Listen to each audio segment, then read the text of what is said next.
کو وہ دن دکھائے ہیں کہ جب ہم اپنی آنکھوں سے ان مدارس کے اندر بچوں کو حافظ بنتے ہوئے دیکھ رہے ہیں۔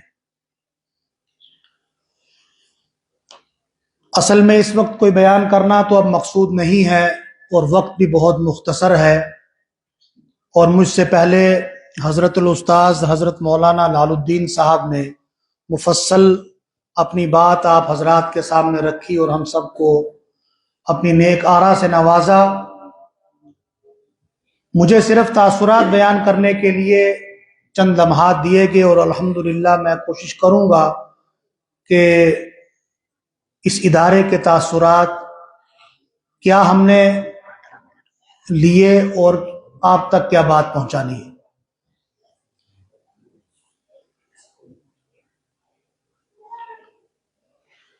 یہ اللہ کا عظیم احسان ہے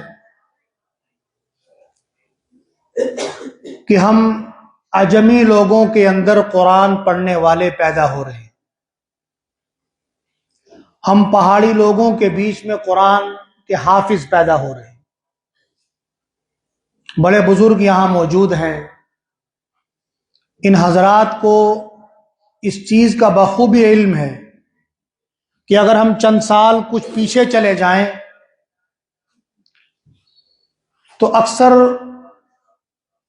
جموں کے لوگ اس چیز کو ہی نہیں سمجھتے تھے کہ کوئی قرآن کا مکمل حافظ بھی ہو سکتا ہے، یعنی اتنی بڑی کتاب، اس کو زبانی یاد کرنا، پھر اس کو یاد رکھنا۔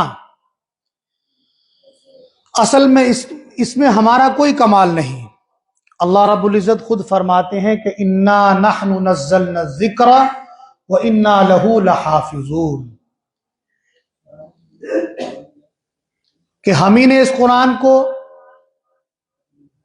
بنایا ہے اور ہم ہی اسی کے محافظ ہیں، ہم اس کی حفاظت کریں گے۔ اور وہ حفاظت کیسے ہو رہی ہے؟ ایمان والوں کے سینے اس کے لیے اللہ نے تیار کیے۔ یہ قرآن پہاڑوں پر اتارا جاتا تو وہ ریزہ ریزہ ہو جاتے، کسی بھی بڑی ظاہری قوت کے اوپر اتارا جاتا تو وہ ریزہ ریزہ ہو جاتی۔ اللہ نے اپنے بندے کے سینے کے اندر وہ فولاد پیدا کیا، وہ قوت اور وہ طاقت عطا کی کہ جس کی بدولت اس قرآن کو اس سینے کے اندر جذب کر لیا جاتا۔ پھر ہم نے یہ تو سن لیا تھا کہ قرآن کے حفاظ بھی ہوتے ہیں، پھر یہ علم نہیں تھا کہ وہ تراویح پوری زبانی کھڑی ہو کر پڑھاتے ہیں۔ ہم تو علم طرح سے قرآن پڑھتے تھے، یعنی ہم میں سے بہت چند لوگ ایسے تھے کہ جن کو آخر کی 10 سورتیں زبانی یاد تھیں، 4 سورتوں پر اکتفا کیا جاتا تھا، تراویاں پڑھتے ہی نہیں تھے۔ پھر 10 قرآن کی آخر کی 10 سورتیں زبانی یاد کر کے، یا وہ حضرات جو باہر کے علاقوں سے چندہ لینے آتے تھے، یو پی سے، بہار سے اور ان علاقوں سے، تو وہ چندہ بھی کرتے تھے اور لوگوں کو تراویاں بھی پڑھاتے تھے، مگر کہیں کہیں گاؤں دیہاتوں میں اس کا کوئی بھی عمل نہیں کیا جاتا تھا، کوئی اہتمام نہیں ہوتا تھا۔ پھر یہ معاملہ پتا چلا کہ یہ قرآن جو ہے 30 دنوں کے اندر مکمل 20 رکعتوں میں روز سنا جاتا ہے۔ پھر اور نئی بات سامنے آئی کہ بھائی یہ 10 دنوں میں بھی سنایا جاتا ہے، یعنی 3 سپارے ایک رات کی تراویح میں پڑھائے جاتے ہیں۔ پھر یہ بات بھی سننے کو ملی کہ قرآن پاک کو ایک رات میں 20 رکعتوں میں مکمل بھی سنایا جاتا ہے۔ اب ذرا ہم غور کریں کہ یہ ایسا کس کی بدولت ہوا؟ یہ ان حفاظ، علماء، ان مدارس کی بدولت ہوا نا۔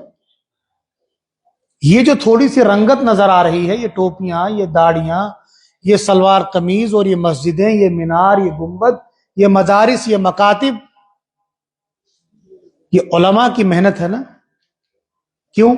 العلماء ورثۃ الانبیاء، یہ اپنی وراثت کو جو جناب نبی کریم صلی اللہ علیہ وسلم کی وراثت جو اللہ نے ان کی پیشانی میں ڈال دی ہے، اس کو لوگوں تک، عوام تک، بچوں تک پہنچانے کی فکریں اور کوششیں کر رہے ہیں۔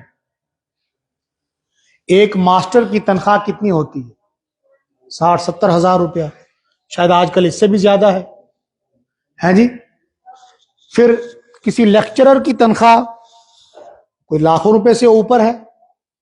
پھر اور بہت سارے ایسی ملازمتیں ہیں یا بہت ساری ایسی تجارتیں ہیں کہ جہاں پر انسان مہینے میں لاکھوں روپیہ کماتا ہے، مگر حافظ صاحب کی تنخواہ، میں تنخواہ کا مطالبہ نہیں کر رہا ہوں کسی کے لیے، میں ایک بات کو سمجھانے کی فکر کر رہا ہوں، کوشش کر رہا ہوں کہ مختصر تنخواہ، بہت محدود تنخواہ، کہ اگر وہ تنخواہ ہمیں کوئی دے تو ہم اس کو سراسر مذاق سمجھیں اور اپنی توہین سمجھیں۔ ایک حافظ اتنی محدود تنخواہ لے کر ایک مدرسے کو، ایک مسجد کو، ایک ادارے کو، ایک محلے کو، ایک گاؤں کو، ایک شہر کو چلا رہا ہوتا ہے، چلاتا ہے نا۔ کبھی وہ بھوک ہڑتال کرتا ہے، کبھی وہ احتجاج کرتا ہے کہ مصلی پر نماز کا وقت ہو چکا تھا، وہ کھڑا ہو گیا کہ آج میں نماز نہیں پڑھاؤں گا کیونکہ میری تنخواہ صرف 2000 روپے ہے۔ جب تک نہ آپ لوگ اس چیز کا عزم کریں کہ میری تنخواہ 50,000 روپے ہو، تب تک میں ظہر کی نماز نہیں پڑھاؤں گا۔ کبھی ایسا ہوا؟ نہیں نہ ہوا۔ یہاں پر ایک بات ہے سمجھنے والی، کیا ہم جو عوام الناس ہیں، جو علماء نہیں ہیں، جو عالموں کے بغیر جو حضرات ہیں، کیا ہمیں اس چیز کو سمجھنا نہیں چاہیے کہ ان حضرات کی کفالت جب اللہ نے ہمارے سر لگائی ہے تو کیا یہ ہم نے پوری نہیں کرنی؟ کیا اس کے بارے میں ہمیں اللہ پوچھے گا نہیں؟ بتائیں ذرا۔ ضرور پوچھ ہوگی، اس کے بارے میں پوچھ ہوگی، پوچھا جائے گا۔ بہرحال یہ میرا موضوع نہیں ہے، ضمناً یہ بات میرے ذہن میں ہے، مگر یہ ایک ایسا سبق ہے جو ہم سب کو اس کی اصلاح کرنی چاہیے اپنے علاقوں میں۔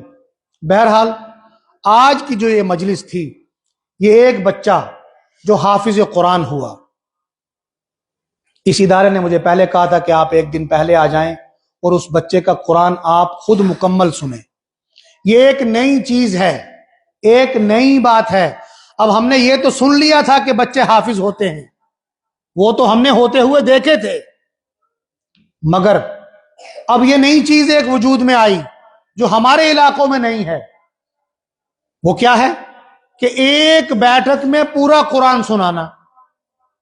ہم بیٹھتے ہیں، کسی کے یہاں کوئی میت ہو جاتی ہے، کوئی ایسا مسئلہ ہو جاتا ہے تو وہاں پر قرآن خوانی ہوتی ہے، سپارے رکھے ہوتے ہیں پڑھنے کے لیے، گاؤں کے لوگ، محلے کے لوگ، رشتہ دار، دوست احباب بیٹھتے ہیں اور وہ وہاں پر آ کر جو ہے قرآن کی تلاوت کر رہے ہوتے ہیں۔